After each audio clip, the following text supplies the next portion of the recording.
We're off. All right, guys, since I just came off a great conversation with a baseball coach and a teacher and a high school teacher, we're back now on Autism Experience podcast. And this time I have your human resources, correct? Compliance. Today I have a professional who I met through one of my who we met through a mutual LinkedIn connection, and we were going to do an event together. She unfortunately couldn't make it to that because of technical difficulties, so I pulled her over here. Basically, this is Katrina Garcia, who's also an autism advocate like myself, and that's the mission. And that's not only the mission of this podcast, but we get into basically flow discussion about mental health, which is what's needed in not just today's job market, but as a society in general. So we're going to get started. First things first, before I get into some of the autism stuff, I would like for you to tell us a little bit about yourself. Were you actually born here with parents from elsewhere, or were you a United States citizen yourself? I am a United States citizen. I always say I'm a gypsy because I moved around so much from Virginia, New York, and listen, Alabama, like from Staten Island, you're from New York, so you understand this, all the way to the country of Alabama, then to Florida. No, bumblefuck. I'm sorry? Bumblefuck. Middle of nowhere. Basically how people from New York City describe Westchester County, which, by the way, just an FYI, our contact, Kathrine, would even agree with me and argue this isn't bumblefuck. This is, I took the Metro North train in. I get it. I really do. But no, my father still lives in Alabama. We actually go there every Christmas. But going back, so I lived in Alabama. We moved to Florida. And then Florida is just my home. I've been here since I was 19 and now I'm 35. This is my home. So my background is US citizen. My father's Spanish, my mom's Irish American, and then I am married to a Cuban. So that's where it comes in with my two last names, Garcia Muniz. And I would say I'm a citizen of the world. I love languages. I'm actually teaching myself Portuguese. I finally hit B level, so I'm kind of proud of that too. Balance work and life. So I wasn't going to ask I wasn't going to ask the question, what's your actual age? Because you're not supposed to ask a woman what her actual age is. But since you mentioned you're 35, that's only a couple of years younger than me. So I didn't actually have to ask that question. Woo! Yay! I'm not embarrassed, maybe because I'm still in my 30s. I like to bring it because it's part of my mentorship when I tell people, as in, don't look at your journey as where you're supposed to be at your age, because you could be at 33, let's just say, whatever, throwing a number out there. And then out of nowhere, you just jump where you were supposed to be. So as of right now, I'm not embarrassed to show. So I'm 39, so I could cherry pick off of that because at this point, maybe somebody like you on some level has gotten a little bit of the traditional path. Nothing about my life has actually been traditional at all whatsoever. If I could describe my career trajectory, or I could just say the fact that it took me 4.5, close to 5 years to get out of Westchester Community College I didn't get the associate's degree granted until 2019 because of math. So this is where the autism comes in. So unfortunately, because not everyone is a math person, when you add autism into it, not everyone is a numbers person, even on the autism spectrum. So funny story, in high school, like every year almost, I had to volunteer for certain groups just in order to pass the math class. For example, 2 years in a row, I had to volunteer for the basketball team, just doing random things, even from like recording the basketball games just to get some bonus points to pass. I don't like math. Interesting. I wouldn't have guessed that. Now, where did you do your high school? That was Alabama, or that was up here? I did high school. So I went to 4 different high schools. So a little bit about myself. My mom was a single mom of 5. So we moved around a lot because as a single Was it mom, because of her work or was it because she was in the armed forces? no, she just moved around a lot, looking to be around family, friends, and then sometimes like the better paying job. So before you came on, my last guest, who's a baseball coach, we were just talking about salary, interestingly enough. You might not have necessarily run into this. Whether you agree with this is up to you or not. I see this especially with LinkedIn a lot. Sometimes it makes me cringe, other times it doesn't. But whenever everyone's saying you should go for the jobs with the higher salary, there are two problems with this when you go for higher salary. I understand because that's what our parents and Catherine's, who's a Yep. baby boomer in the same age group as my mother and father, would traditionally say, you got to go for the money. Here's two Right. problems with the higher salary. Higher salary has a couple of things they won't tell you up front. Number one, if you, it's a gamble. You're either going to get a Yeah.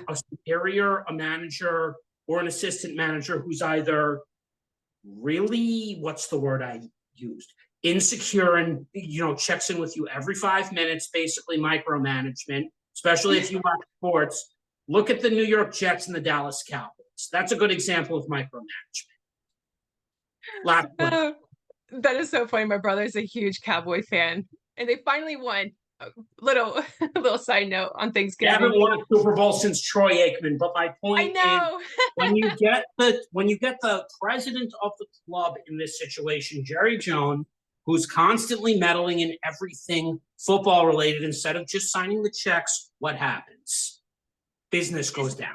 exactly, it's not adequate. You have to identify your strengths. And no, I agree with you. And I think you actually see that shift in culture that we're not in the baby boomers. Like we want flexible hours. We want the autonomy, and there's just so much more. So if it was up to me, it But wouldn't I be all do about think salary. boomers are right on some level when it comes to. I looked at my father because at 5 years old, the one thing you probably don't want to be doing to somebody who's got an autistic child is having the parents separate. Unfortunately, they were not very mature. I'll go into this a little later on, but basically, when my father had my brother and sister who are late 20s. One is about to turn 30 in January and is already married. So she got a little bit of the traditional path, and she just had her first kid this year. Basically, I'm considered. He was 40 years old when he had them back at the mid 90s point, so he was much more mature. But when he had me, he was in the mid to end of his 20s in 1985. So unfortunately, he and my mom weren't exactly that mature. Yeah, coming out So, from the 70s on top of that. yes, but this was 80s. this was since you were born in 88, mine separated probably between 89 and 1990 when I was first diagnosed. So couple separation. I was held back for a year in preschool. So I was supposed to actually graduate in what would have been class of 2003, which my best friend who just got married last year and me are both 39 now this year. He's the married one. I ended up in the class of 2004. I was actually supposed to be 2003, but because of the divorce, they left me back for a year. Oh, wow. And what grade was that? That was preschool. Oh my goodness. I just feel like that's so premature, preschool. Well, there was some logic behind it, whether I agree with it or not. It wasn't my Yeah. choice, it was their choice, and the school's choice to leave me back for a year. So if Not, it wasn't, oh, go. what's the question? So if it wasn't for being pulled back in preschool, you, It was due to the divorce. okay. So you completed high school and everything, and it would have been on time if it wasn't just for the preschool. Yeah, the preschool was delayed a Okay. year because they didn't know how I was emotionally going to take a divorce. Now, Aw. unfortunately, when it comes, this led into another story with my last, whatchamacallit. I had to kill off a friend this year because he said something that I didn't get angry about because it was done in text message, but the way I typed it, it sounded like I was angry. He basically said, your father sounds like a chaotic person. I'm like, I'm going to clap you back right now on this and say, your parents have been together your whole life. You should not be making comments on something you do not understand or have life experience with. So Yeah. you're talking to somebody who you've known for almost your entire life. His parents were divorced and do not like each other still to this point, but would both supported me with the apartment. And, you know, when I want to go and buy a house, obviously, you know, they will probably both find a way to help me out with that, obviously. Basically, anyone who hasn't lived a divorce should not be commenting to their friend about something they don't understand. It's difficult. Not just that it's difficult. Here's something else for you. I said to him two things. Besides that one, I said basically, wow, don't speak on things you don't understand. And then secondly, I'm an adult now. I'm under no obligation to keep you around when you make comments like this. No, That's the one where he got furious. Because he's like, well, you don't know what I've done for you. I'm like, what? You tried to help me get a job at your credit union where you have no relationships whatsoever with anyone in compliance or HR or anyone. Yeah. And if they were to bring me in past an interview, you already have a bad enough reputation as it is. Oh my goodness. Secondly, if we're equating friendship to financially being able to purchase somebody a meal, that really feels more like I'm an acquaintance than an actual friend. Like transactional.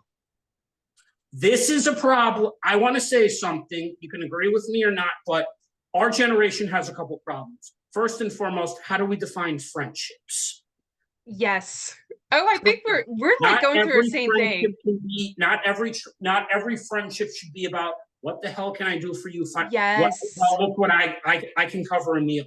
Ooh, whoop-de-fucking-do. We're in our late 30s, buddy. I'm an adult now. What is this doing for me? Is this helping me advance to the things that somebody like you who's married has in my life? No. You're basically just throwing money at the problem. You're not. I've actually I decided this a couple of days ago where I am a big social advocate. I love to volunteer. I love to help, especially if I can't donate financially. I would say, oh, let me help you interview prep. Let's just say, because here in Orlando, we have a high population of Latin countries and Brazil. So I'm very big like, oh, hey, you just moved to the States. Let me just ask you, you know, some of that prep. However, there are a few people where I thought they were my friends. It's becoming transactional, just texting me all about career advice. Like, hey, what do I do for this license? What do I do for this? What do I do for that? I'm like, first of all, you're not even sending me a thank you note. And it's becoming transactional. And it goes to that point, like I'm all for helping, but then you're taking advantage, abuse, and then you're taking your time. I'm an adult. Very short of time, like all of us. Doesn't matter if you have a family or not, we're all busy. That's the other problem. One comment that this person who got axed out of my life made to me last year is separate from my best friend who thinks at one point this year I'm wasting too much time with networking online. It doesn't matter what you think. It matters the fact that I'm going a different route that's not traditional to you or him, because you two don't understand something when it comes to autism. And this is a problem that I often say I've noticed when I've had plenty of guests who are from the Latin community, who are from the Black community, who come from other communities and can understand this. We look at people like myself on the spectrum, you know, within this community, you know, where you, myself, Kathrine, and Christy all come from. And most people think I'm mentally retarded and incapable of doing anything. So what does this set as a precedence in the rest of this country when you assume this of a person? We're not going to have the same paths. Yeah. Sorry, but education. Huh? It's the education. I'll tell you a little story the other day. Let me say something, unpopular opinion when it comes to trying to educate people. You just learned this in 2024, especially with the election. You can't educate people who have no ability to want to sit there and actually learn. Kathrine knows that, and she's much older, and she's been around just as long as my mom. they are starting to finally understand it even within their own generation that, not everyone can be educated or wants to be educated. It's called Yeah. ignorance. Oh, absolutely. Like you said with the Latin community, I come from it, and they would just say, "Oh, he has problems. She has problems," where there's not like a word for it. And even for myself, I really wasn't exposed too much of the word neurodivergent. I remember having a friend in the neighborhood growing up who was autistic. And, my parents and no one in the neighborhood even ever said that word. I think I didn't learn that word until I was maybe in middle school. I'm embarrassed to say it, but I love to be open about it because a lot of people don't. And that's why I'm actually a big advocate at work of starting that conversation. Like, don't be so quick to let go of a person because they're not hitting deadlines.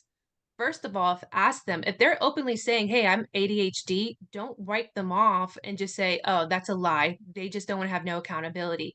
Like, let's dig No, into this. ADHD, like autism, is actually about workplace accommodations. Effectively, what I'm starting to see effectively is it's not just people's education. I have a little phrase for this with my co-founder, with one of my with one of my three co-founders, who's my technology guy or chief technology officer. Wah, wah, we don't want to spend the money on accommodations. Yeah. But That there's some that doesn't even cost it's just money. literally being a crybaby because you're not taking a few minutes to understand Yeah. if you invested a little money into me succeeding, it will pay off for your business. Oh, absolutely. But I do think that there are some options that don't even cost money, like even sending out an email. Oh, wait, actually, let me go back from an HR perspective because I used to write job descriptions and job ads. Like now that we know that there is a high neurodivergent community and just in general, fix your job ads. Like let the person know when is the application deadline, what to expect from the No, recruiter. you mean make your job ads effectively more accessible. There's somebody on LinkedIn who's in England. He's basically a native born English gay guy with ADHD. His name is Jamie. I'll After this, I'll send you some of his stuff the next time I see it. But he advocates for this effectively by saying your businesses are stuck in the 20th century with how you're writing job ads. We're 20 years into the 21st century. Don't you Yes, think your content and your job ads should probably be a little more accessible to disabled people and people with ADHD and autism? absolutely. And I think we need to have that conversation and it's not being done. Just actually before this conversation today, I was on LinkedIn jobs, just like to get ready for today's conversation and none of it.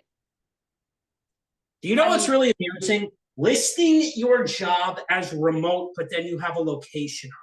So just stop lying to us and telling us it's remote when probably what you're really saying is you have to be in the office a couple days a week. that happened to me when I Now, was looking for jobs. Uh-huh. a little funny thing is I just got granted a fourth day remote last week, but I don't want to go too much into it just because of the HIPAA complications Yeah. of it. But I'll leave it at this. It was a very difficult client. And the manager, who just so happens to be a nurse herself, basically said, "You have a really long commute, so we're going to get you approved for a fourth day at home, where you just come to the office one day a Oh, week just good. because of that." And that's one accommodation you could do for somebody on the autism spectrum. Let them Yeah. work remote because they're But not going to want to be in an office, all week. It's all, yeah. depending on where they're traveling from. It's kind of annoying, to be I mean, it honest. depending your work as well. Like, are you patient facing, client facing? Can No, everything be done remotely? Not even that. I think with the with different generation coming scheduling, in, we're not front desk. Scheduling and front desk are two different functions. Scheduling, obviously, that can be done. That's not seeing the patient. We did have to be on site for some time where I work because Kathrine had mentioned it herself. Since I think I recall, she said she started in the same kind of avenue as I did back in the 90s before she got promoted. But she did sort of hint at the fact that before it became popular, schedulers were remote. Yeah, I remember that. It's coming back to me now. I work remote and I do travel quite often for work just because I have to see other managers. However, before I got this job, I was looking for one and all of them said remote. And then I get on the interview or, the recruiting process. Oh, are you available to travel twice a month, once a month? And it's just like, I would not have applied if Are I knew you that. reimbursing you for your traveling expenses? Probably not. Oh, they do. They do. My current company, honestly, is great. I started with them 4 months ago, and it's like it clicked every box that I was looking for. So my first question is, since you mentioned the fact that you are 35 or 36, when did you start college and what was your first major? Okay. So I am not the person who you see in front of you right now. So when I was 18 years old, I was living in Virginia Beach, Virginia. So a little bit about this area, it's total hippie. Like it is total Bob Marley 311. I was living a few blocks away from the beach. I'm going to leave it at that. I was a hippie living life. So I did go to a community college. Wasn't for me because of the commute. I didn't have a car. So I was taking like the bus about 2 hours there, 2 hours back. So I dropped out. I dropped out and literally decided with my paycheck from Rite Aid, the pharmacy, making like $8 an hour. I had $400 and I told my friend from Florida, I'll pay you your plane ticket. Let's go to Florida. I'm moving down. So then I got married, 26 years old. I got married. Then I had my daughter. And so going back, I was pregnant and my husband was like, you know what? I hate to say this, but I think it's going to be on you. I really push you to go to school. And I'm like, you know what? I think I got to do it. So my daughter was born in May. I signed up and started in August. So, like 3 or 4 months later, working full time on site because at this point I was working at the mental health facility. So I had to be at work, I think at 6:30 a.m. I took my baby to daycare. Like she was a month old going to daycare. I went back to work within a month. Just had to do it. So anyhow, I did my bachelor's degree. And then right afterwards, I talked to someone at work, HR, who I really respected. This guy honestly impressed me so much. I'm like, do you think I should do more?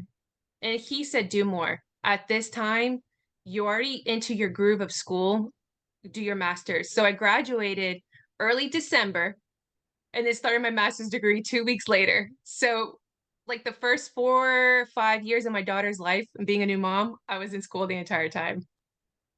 Ah, okay. So that was around 2009 at Park Place, correct? Yeah.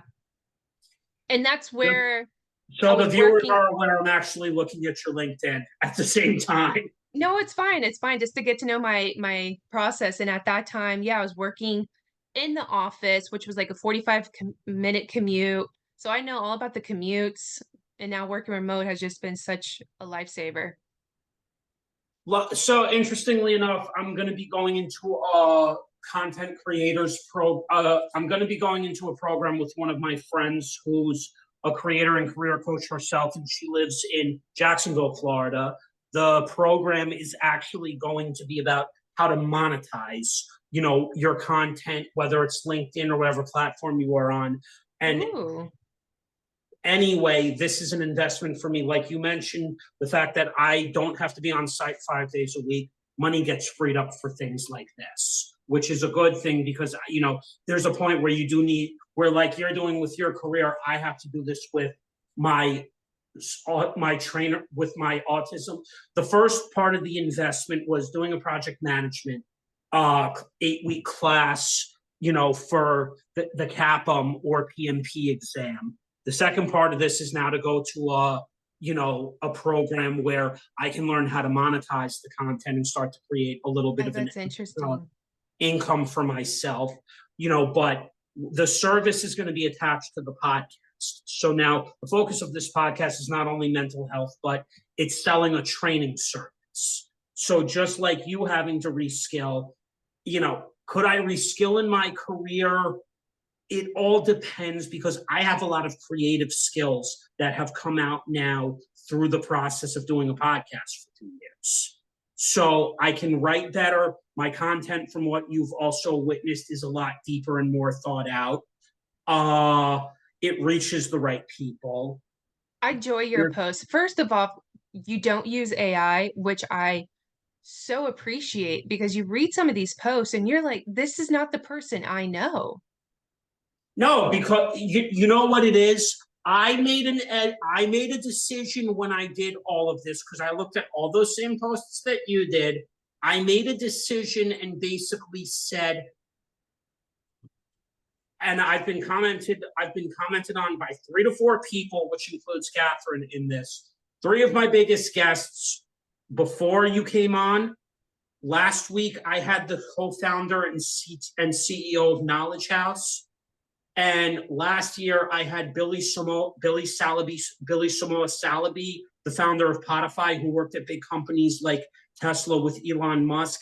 Each of them, including Kathrine, noticed the exact same thing, which is my reach is insane. The fact that every time you come on LinkedIn, you're seeing me on somebody else's post. It was part of the Friends program that I'm going into. Her advice is be consistent, whether it's 3 days a week, whether it's 4, 5, 6, or 7. I post 7 days a week because, unlike most of the people you're seeing, I didn't have an attached service. So that's how creative I've been able to get. Like, as you're pointing out now, that's the power of creativity with this, because when you don't have a physical or digital product, you don't necessarily have to keep posting the same crap over and over again. Yeah. Let me know what you learned. I could use AI to, write and grammar check some stuff, and I do utilize it here or there, but I fully refuse to use ChatGPT. Yeah, because I agree with you. will not understand the mind that you're reading. No, I agree. But going back, let me know what you learned about being monetized, just because I have, maybe we could talk about this off camera, that I do have a lot of people. We'll do separate Zooms as I'm going through that process with her, because it's up to an 8-week course and it's good. I'll send you a link afterwards. You check it out and you tell me if that's something you would consider investing in, because it might help you also. Okay, that sounds great. So, all right, since that was Park Place, what do you do what is credentialing? I had, back in 2022, there were 2 creators that our friend Kathrine had, how do I want to word this? She was business partners with one of the original 2 founders of what, who I'm referring to. There was a woman from the New York area. Her name's Courtney. This was one of my earliest guests and also a partial mentor, similar to Kathrine, where she was in healthcare. She was also credentialing, but she was a social worker first before she leewayed into healthcare. So what is credentialing exactly? So I would say credentialing is like the provider enrollment and privileges. So let's just say a provider comes in, it's either a nurse or a doctor or a social worker. They come in, and what I would do is just run their name through all the major platforms, OIG and SAM, just to make sure that they have a clean background. And even though, let's just say HR runs a background check, they are looking for criminal records, such as like breaking and entering. They're not going to see, for example, like the state of Texas, their license was revoked 8 years ago. So my background checks are more like a clinical background. And then to get them in the No, you're not looking for like, did they actually racketeer or do something in a previous? No. And which is interesting, for example, like I was even involved with the South Florida universities that were giving out fake nursing diplomas. And that's where, in a way, credentialing could have done. Are you serious? You just said that schools in Florida were doing this. That makes me, I don't know what to think about that, but that doesn't surprise me, because you hear a lot of things coming out of Florida. Florida is like the hub for illegal activity, and I say it because I'm a Floridian. Oh, you mean like the current senator of the state who decided to, when he was in the private sector, rip off Medicaid and Medicare? Oh, that's another story. I have a lot. And it's funny because every time I've always been in a leadership position in compliance, and I've even worked with people from different countries. And I would teach them about healthcare, and they're like, "Why are you so paranoid? Why are you always preparing for the worst?" I said, "If you're from Florida, you would understand why, because there's just so much fraud here. So we have I to be prepared." listen, I can understand that given the fact that your former governor is now a senator, and he was known for that when he was in the private sector. I'm really curious about healthcare in 2025, by the way. Oh, and I'm saying this a little too I don't prematurely. even want to think about, what everything is going to look like in 2026 now. So, That's not something I really want to be thinking about this next year. I'm trying to remove myself. I'm going to tell you a literal funny story this year, especially for the viewers. Okay, I have a friend who works in Massachusetts. I've known him since 2018 when I met, and 2 years before that from Facebook. We met in 2018. Great guy. He works for the Massachusetts Department of Health. Love the guy to death. I get tired of him whining about politics in text message every day to the point where I'm just like, I love you to death, but please, I don't want to think about this right now because you work yeah, for the government. You get the privilege of not having to worry about the fact that I might not be so lucky in the private sector. yeah, it's I do tough. not want to hear about, I don't want to hear about 47. I don't want to hear about his administration for the next 4 years. I removed myself from all or most of Yeah. the year because at this point, I'm like, I don't want to think about this crap. It depresses. It's really stressing and actually leads me to a story a couple weeks ago. You're the first person I told besides my husband, where a couple weeks ago I felt like, what am I doing on LinkedIn? I'm posting posts. I just feel like I'm not moving the needle. I don't want to just complain. I want to do something. So I wrote our local congressman and I said, "Hey, I would love to meet. It could be in person or virtually. But what can we do as the people, as a citizen of the United States to improve healthcare? How do we even start this conversation? Because I don't know the proper process." So I just got a response that someone in Congress would meet me virtually. So I'm waiting for the details and I just feel so excited, like even to have that acceptance to meet virtually. I just feel like finally I'm putting something to my complaints and worries. If something doesn't go my way, Yeah. I can say like I tried. I mean, at least they're open. Now, will these elected officials listen is a completely different story. And Yeah. this is what I've been nicely trying to point out to him because, listen, I love him to death. He's a great guy. But when you work for the government, even on the state level, there's one thing that most of your other friends don't have, which is union representation, and then you probably don't have the same worries that I do. So it's understandable if you want to Yeah. complain about the political system, X, Y, and Z, but instead of complaining, what are you doing? That's why I've been doing this for the last 2 years, because interestingly Yeah. enough, the podcast started out as a couple different things. The first one that I really originally wanted was I would like to have a second income off of this, but I knew it was probably going to be a challenge because, as Billy stated last year, podcasts alone do not make money. You have to have something attached to it, whether it's a product or a service. So then, because I only made 150 this year off an autism training, with one of my close friends who's a mental health clinic co-owner because she's been a licensed therapist. I could attach a service to this, but now I just have to unfortunately retool my podcast, maybe change the name possibly, which came up through another guest, and then focus it more on what do I want to do with it, because the first name was Pick Your Brains Podcast. Great, and then I run a second format, which is panel discussion. Unfortunately, doing that without even with the same mission statement, which is discuss mental health and then advocate for people with autism, under the last name, it's not going to do it. So under this name, Autism Yeah. Experience Podcast, which I'm hoping isn't unique, which I'm hoping is unique because I discovered my last name actually had already been used when I did a Google. Really? Yeah, interestingly enough. So I just decided, you know what, especially now since I'm going to be selling a service, I need to I need to basically rename it so it sounds like it has a target market at this stage.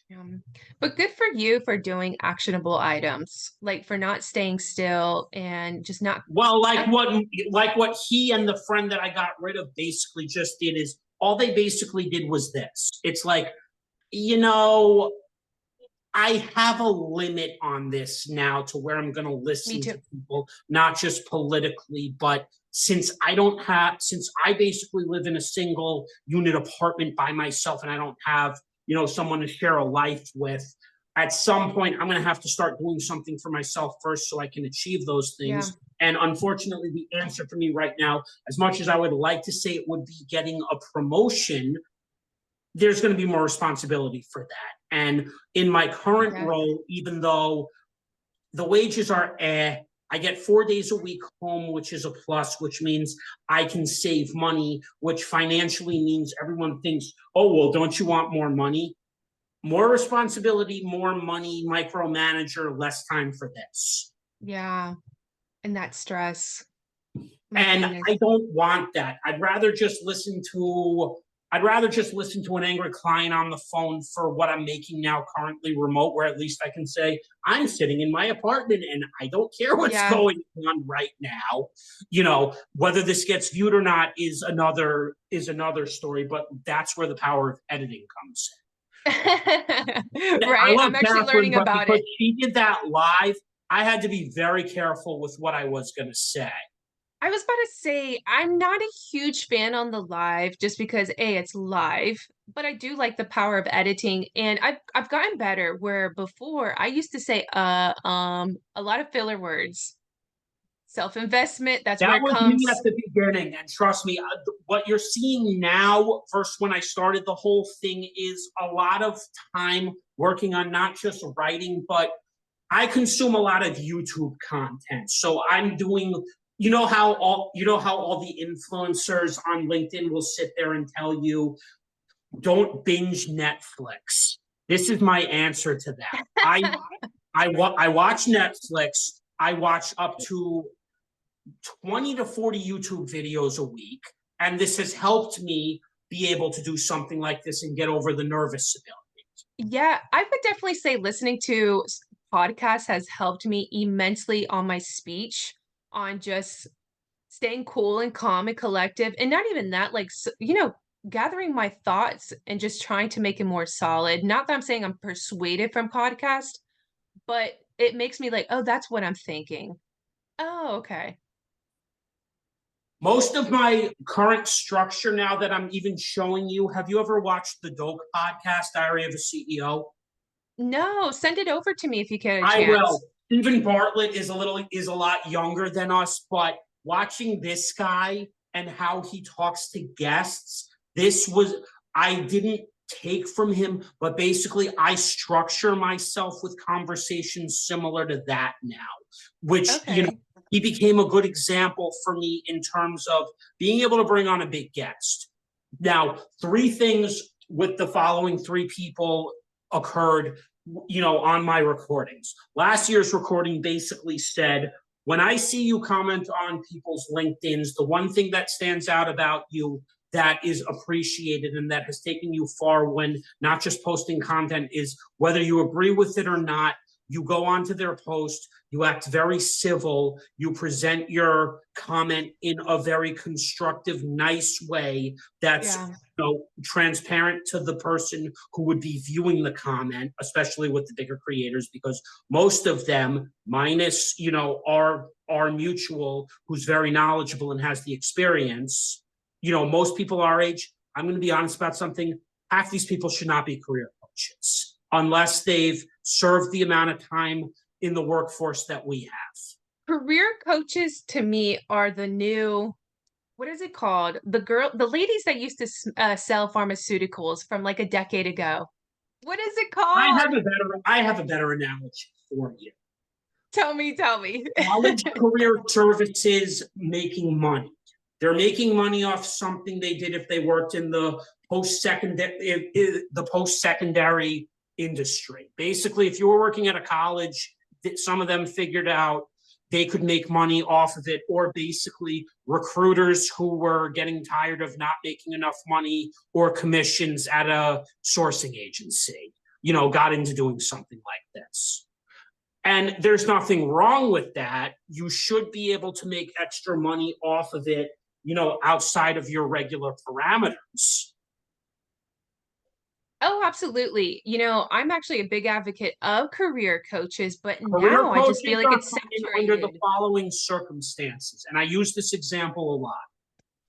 Kathrine, who's triple our age, who's worked and been a hiring manager. I have Exactly.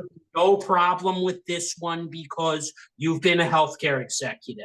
You are acceptable to do this because we love you. And You have the we understand experience. that you've worked 30 years in healthcare, you know the ins and outs of healthcare, that's acceptable. Somebody who's jumped around a couple tech companies calling himself a job search specialist, get the fuck out of here, excuse my language. I That worked in does not healthcare. qualify you to be a career coach. I've actually worked in healthcare staffing for 3 years, and I'm going to tell you the truth. I'm probably going to offend quite a few people. I hated it. When I say I hated it, I will never go back to it. You can pay me triple the amount that I make today, and I would still say no. And I was actually offered quite a few times to be a private consultant. I turned it down just because, like, recruiting, the whole art of recruiting definitely has changed since the pandemic. What changed about it? And aside from the remote, I would just say people are just trying to fill in their KPIs. For example, you have a manager, they need to have 10 resumes for this position. And so what they would do is just stalk a lot of these nurses from Facebook, LinkedIn, Indeed, and all the other job building websites. And it kind of made me feel icky about myself. And it's just the whole job search and the recruiters just spamming you back to back calls and text messages. And I feel like that's actually given a recruiter a bad name because there are some out there that really want to be like your career specialist. So I no, kind no, of, no, that I understand. So I'm not fighting that part of it. There are good recruiters out there, but what you just effectively hinted at, interestingly enough, is where some recruiters are just basically looking at you as a number. oh, absolutely. That one, in Absolutely. that case, then it's either what are you doing in recruiting or why are you now becoming a career coach? They don't Because care. you haven't had enough time to fully develop yourself. The same way I've been doing consistent podcasting for up to 2 years, and I'm basically an autism advocate as well as now not pushing myself. I could get certified to become a trainer, but why would I bother doing that? Because I've lived this. There's a huge difference. If somebody, Yeah. in fact, one of the trainings I'll show you after this within the next few days was basically all created by me and then edited by my friend who's in the field. She said all their trainings come from non-autistic people, basically people who had a textbook understanding of it. I come up with an entire training myself because I've lived this and I can tell you the three different types: high function, low function, Yeah. medium function. Low So function needs a lot more help in terms of financial resources, in terms of yeah. the government. Medium depends. In my situation, I don't really get much of anything other than in 2018, because of low wages, I was given Medicare because of Wow. the years Yeah, of low wages. of And then course. years later, and I know you paid attention to this when I got the apartment approval, I'm elatedly happy that I got this. Kathrine was elatedly happy that I got this also, given the prices in the area for average rental apartments, which I'm not even going to go into. But also the way it came about was the messed up part. So basically, retail, they justify paying somebody in my situation up to 16 years of low wages based on the fact that they think I'm incapable of doing anything because of autism. But the assumption would be with autism, oh, but he could be getting help from the government. Well, no, not if you're high function. Your high function, they're basically like, here you go, no help. As if it doesn't exist. So if that was the case, just remove the stigmatism, remove the label, keep low and medium. That's just ridiculous. But this is the government. The problem with the government isn't so much who's eventually going to run, who's at the top and who's running these agencies. It's that we are still sadly stuck. Look at most of our senior leaders across almost every industry. It's still literally people somewhere between their late 70s, somewhere in their 60s, very early 60s, and then 50s. They're from and there's nothing against that, but especially when looking at the government, if half these people still running for elected office are in their 70s, that's a problem. I respect their age and their experience. However, it's time to move on. Bring new ideas and new folks coming in. Exactly even said that herself. She's like, we do not need people my age running the government. No, absolutely not. If you want to continue to run the government, you're either going to have to do one of two things. You're going to have to start bringing our age group into your circles as elected leaders to Congress or the Senate. If you want to be in an agency, you will need more people in their 30s. You can't just keep bringing people in their 60s who have all the experience. That's basically shutting out the younger generation. Yeah, and they have a different perspective. They do. And again, them being in where the position they are for decades, let's be honest, they're out of touch. I think out of touch is too nice. They've been able to make great lives. They've gotten us to the point where we've needed to be, but they're soaking up the money. That's the big problem. If you were smart like Kathrine, what you always spoke about wanting to start that business. Go start that business just like she did. She even realized I no longer want to be in corporate. I would rather give back to people, and I can respect somebody like that because she's taking her years of experience and coaching people like yourself into getting to that next point in your life where you can afford things. But why aren't more boomers doing that? That's the big question. Yeah. Don't start that business. And that's why I even contacted local congressmen, because I just thought, how do we make change? How do we keep our voices heard? Because they really don't keep open lines of communication. If you think right now, how do I contact my local congressman? What do I go to Capitol Hill with a picket sign and say, give me better health care? They won't listen, and you would be the only person out there.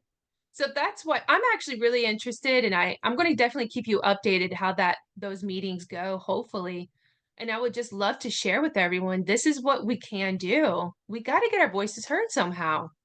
Well, that's why that ended up being one of the major reasons I've stuck this through. Besides the fact that I enjoy doing the podcast and getting because of the fact that I have really large reach, the CEO and co-founder of Knowledge House was just here last week. On the recording, even said, every time I go on LinkedIn, I have literally seen you pop up. That says to me is that you have not only do you have a really strong presence or personal brand and reach, it basically shows that people like you have a very strong presence. Like you said, you just commented to me on the fact that not only is my content original, you're actually getting to know the person. It's because that's why I said I took a calculated decision and said, you know what, I'd rather people just know me for me, and instead of basically another criticism I have of our generation when they do content, I do not want to see your pictures of your husband and kids in a situation that I'm not in yet. That just makes me depressed. So I share everything.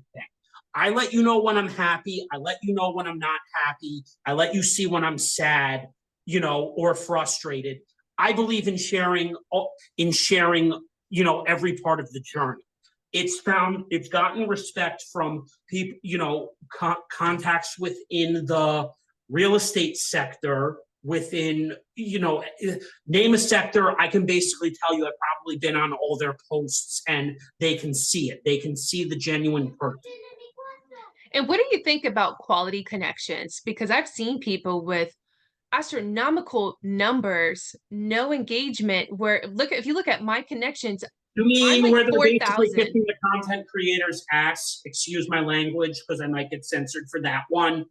Where they're basically not, that's what everyone sees. I'm that one person who stands out because he doesn't agree with everybody, but he does it in a nice subtle Yeah. way where it's presentable. That's what stuck out, because crowd anybody's post who's an influencer, you will see everyone basically agree with them. I'm the person who stands out because he doesn't agree. Yeah. No, I agree with you. I definitely do see a lot of engagement on your post. And that's one thing about myself with my LinkedIn. I'm not just sitting there like add, which I have done lately, but I'm really strategic. I don't even have 10K connections Yeah. like I Oh, did. I'm not even halfway I'm there. under that. I But don't mind, but I'm very picky. I me go too. with, do I have 10 people or 20 people in common with you? If I have 20 Yeah. people in common with you, cool. If I don't know at least 5 people, bye.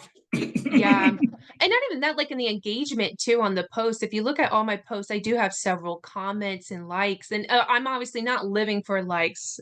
I'm not even on social media. All I have is LinkedIn. I don't live for social media. I had Facebook, but for something like what I'm doing with you now, Facebook was not the appropriate platform for this. It was better to start this on a platform like this. Even my mother said it. It's more professional. It's just Yeah. easier to manage. Personally, when my best friend last year, earlier this year said to me, he sent me a podcast about how my cell phone is a prison, or all this technology is a prison, but yet we all benefit from technology. Yeah. That's the It's little just, catch 22. it's like I a healthy understand, because balance. what you're really subconsciously saying is we don't have in common what we used to. But if you lived my circumstances for a minute, where you don't have the same level, where I don't have the same level of choices that you do, then you Yeah. might understand. That's the problem. So the podcast ends up being like yourself, where now it's a natural connection, because we met through, we interacted through 2 other people, where now that's an easier connection. Just like, if I went to an event and met you in person, it would be a lot easier. But what my friend doesn't realize is, for somebody on the autism spectrum, this is kind of easier to be doing this with somebody than trying to, meet them in person, and they're not going Oh, to I pay can attention. imagine. Oh, absolutely. And I think it too, also being neurodivergent, but the new generation coming up too, because I'm having this issue at work where a lot of people don't want to call our patients and they don't know how to interact with humans. And I'm saying this like genuinely, not to be funny. I'm having these conversations, like even how to have small chit chat. Well, there's a large reason Gen Z wouldn't go into roles like I'm doing. You need an experienced person to be able to do something like Yes. scheduling. Because I see it like this: when they call to book appointments, they have no, there's a word I like to use. They're rude on the phone. You can tell when they don't know, when they don't understand the specialty that they're trying to book for, where they're on, I need a doctor's appointment. I'm like, okay, which doctor, what specialty? Yeah.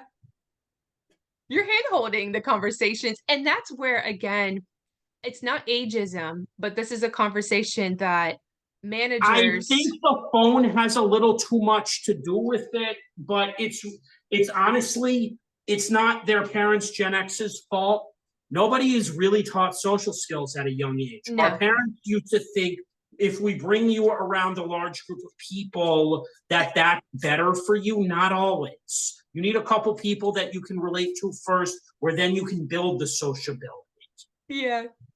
No, even for myself, I'm going to be honest with you. For the past couple of weeks, I feel like I've been on LinkedIn too much just because I'm posting more. I love the interaction. Not even that, but I'm actually finding a community where I have my friends, but they're like my friends that don't get corporate, and that's where I'm like, oh, let me take a step back. I'm actually focusing more on LinkedIn than other hobbies.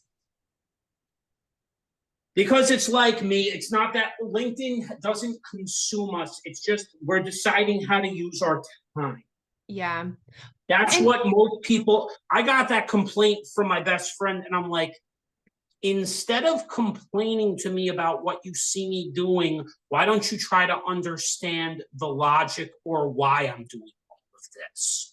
and I I would can't, say, oh, go ahead, sorry. three examples, actually one big example. He got married last year. His first son was just born last month. He's been a homeowner since 2014. I've rented since 2014, since I came back from Washington, D.C. I just got this apartment. What can he do? What can't I do? Yeah. Instead of instead of spending half the year criticizing me, you're a father now. Why don't you think with this mindset? This could be my son or myself 5 to 18 years from Yeah. now. Maybe Absolutely. instead of criticizing my best friend who was my groomsman last year, maybe I should Aw. start realizing I could lose, and be in his situation one day. Yeah. Maybe I should try to understand him and then help him. The last thing I'm going to point Of out to you, course. you'll find this interesting, post-election, when we were texting, he finally admitted, I see why you're upset now, because you feel like you're not going to be able to get to become a homeowner. At one point this year, he's like, why do you want to be a homeowner? And I said to him, for one to two reasons. Why do I not want options in my life? What Yeah. options do I have? Can I take a guilt-free 2 weeks off, straight PTO, use 30 hours without, and go somewhere? Nope, I can't. Of course not. And there's nothing wrong about wanting to lay roots. Do I have the ability to be able to go out as often as he has? No. And that's what he's not, that's what the two of them were never able to understand. It's not their fault, but it means you kind of got to slow down, and it means you got to start slowing down now more and starting to listen, not just as a parent, but as a human being. Because what you're not doing is this. Yeah. That's the last criticism I have with our generation. We don't do this. This is No. something I learned in customer service. Stop. 5 minutes. I Listen to the person, whether you're in their situation or not. I think you couldn't have said it any better, and it's actually relieving to hear this because I think I just went through this epiphany the other day, and I said, "A, stop giving free advice. There's a line between helping out and then now you take advantage, but not even that. These relationships where I'm not your therapist. It's like you're venting nonstop and you're not even stopping and saying, "How are you today?" And so after 20 minutes of you telling me how horrible your life is, and I'm juggling a lot, Ben. Like I have a lot of things that are going on that I don't post yet on LinkedIn. I'm not yet revealing them yet, but afterwards I'll tell you my You testimony. don't have to, because there's a lot of stuff I won't even post either. I learned about this over Yeah. the years, trial and error, with what is appropriate to put on social media and what. Yeah, exactly. And then that's why I kind of decided I'm going to cut some people out just because I really need to focus on positivity. And I hate to sound like new age with that, but we're, I think you and me are in the same level. Like, let's just cut people out. Let's just talk about uplifting one another, helping hand, but no more of whining. I think that's the main problem. My best friend was fine with me cutting off the other person, but he wasn't thrilled about it when I finally said, well, this is why I cut him out. You know, it's not just the whole how we look at autism nowadays of being incapable. It's also something else that became a huge problem. He never left high school baseball mentally, still calling me by my last name like we're still on an athletic field. I'm like, dude, I don't know how to fucking tell you this, but you have a six-figure work from home managerial job as a manager of analytics. You have a wife who's from Gen Z. You have a daughter. You own a condo. I have none of these fucking things. Why are you still trying to remember the good old days? That doesn't serve me anymore at this stage in my life. Go fuck yourself. I'm laughing because I know exactly what you're talking about. I do have a girlfriend who's always talking about high school, and I'm like, that was 16, 17 years ago. I say 20 years ago. I don't want to fucking hear about that stuff now. Come I on. think 20 years ago, I even said to him, I fucking hated high school. For Kathrine's purposes, the education at John Jay was fantastic. She's right about that, especially because, her son loved it, who's the same age as you. I liked the education. Where I have a criticism is look where I ended up 20 years later. That education was a good education, but did it really get me to where I wanted it? Yeah. Question. Been better. I think it could have been better if the country had shifted its mindset into more understanding people with autism. This gets into the whole mental health discussion, which now I give Gen Z credit for. They're normalizing it. Yeah. They're finally normalizing something that we should have been talking about for 2 decades now, but we couldn't. So I have family members, like I told you, throughout the world. So I have one family member, South America and Europe. And this was when we were doing the podcast with Christy. I wanted to do my homework. And I said, hey, in your curriculum, and they're medical doctors. In your curriculum, are you learning about autism? And if so, how many hours? The one from Spain, very rarely talked about. And they even said in regards to stress, they'll just say, no, sorry, for the one in South America, for any type of stress that you complain about, like, oh, my high blood pressure, they'll just say, oh, that's stress. And they play it off like it's a holistic approach. Like, we don't want to give you pills. Their ability it's their coping ability. That's what this is. Human nature to basically say, okay, I don't want to admit I don't understand what this is all about. But you can't educate them because up to a point, I've been very nice with my mother as well.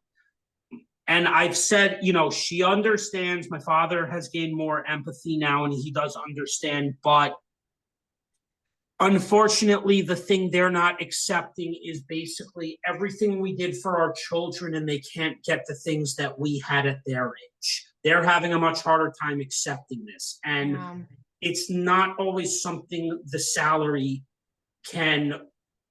I would love to make more money. I'm going to end with this. And then we'll let you say whatever you need to say at the end. I could be making more money, but there's something that I do give our generation credit with that is finally understood whether we have kids or not. Money comes back to me, but what's the one thing I can't buy back? Time. Yeah. Why do people invest in real estate? It's not for money, it's time. Yeah. My first mentor was Dan Friedenberg. When I post this, I'm going to tag him on it. You've seen him plenty of times. The biggest lesson I learned through him: money is money. Time can never be brought back. So if I'm building a podcast now to basically replace the money I could have made in a corporate job because I'm just not getting it, and he's said it himself, he's proud of me, you've not only found a voice. I've said podcasting isn't for everyone, but you work at it consistently. And for you, this will get you to where you eventually want to go, whether it, be hosting a TV show, working somewhere in my first love, which was still film production. I ended up in it 15 to 16 years later. Wow, that's interesting. Think about it. A podcast is still technically film editing and film production, just in a different capacity. Oh, absolutely. I respect it. Technology has evolved. This is the way that I can attract high quality people, since if I wanted to do this 15 years ago, you had to be from a rich community, which I was, but you had to have connections, which I don't. Yeah. And that's where LinkedIn comes in.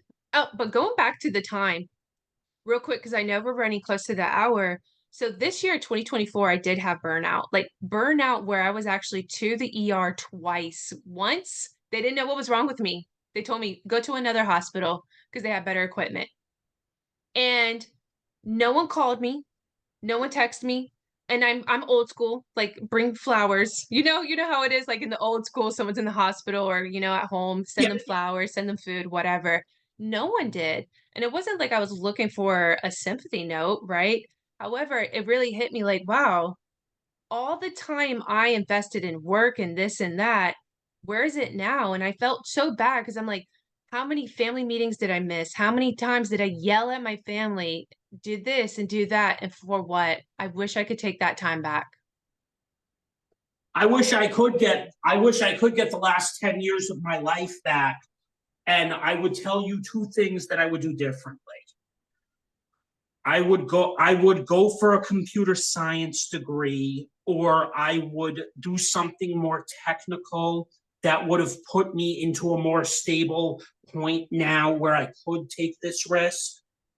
But the one thing I would have done differently is I would go back 10 years ago and I would kill off the friendship that I held on to for too long. Aw, I would have just killed it off back then, because then I could have started YouTube and I might have been yeah. doing something a lot differently. Because the before we sign off, I'm at 105 videos with about 80 something subscribers. I can get to 500 in the next 2 years, especially doing this program. But if I had just, like Mr. Beast, if I had done this 10 years ago and dealt with all of it then, I might have been in a better position now with, Wow. all the Yeah. extra money that I never made in corporate. It's But amazing it's how not one about person, money, it's about having the free time. yeah. No, seriously, I wish I had more time in the day, but going back to what you said, it's just amazing how one person can be their weight, right? Like they just weigh you down. And then once you take them out of your life, you're like, wow, how much I could have excelled. But I believe in you. I think you're really special and having some really cool conversations that I think can really You help probably people. thought about these all those years ago. It's just somebody never verbalized it. Yeah. And that's why I said I love podcasts because I think a lot and I actually walk around the neighborhood a lot with like no phone to kind of really clear my mind. And that's why I love If you want to podcasts do because, more collaborations like this, let me know, because we could even do, short YouTube videos up to like 30-minute, Zoom sessions, because I've been doing these more often now. Ever since I moved, I just noticed the amount of videos that I've been putting up. I've been really cranking out the content. So yeah, let me know what you want to do with that. I let appreciate me you know. coming by today. This was not only a great session. I learned a good amount about you. Thanks for coming by, and we'll see you at the next one. Thank you, Ben. Thank you. Welcome, Bye. Katrina. All right, bye.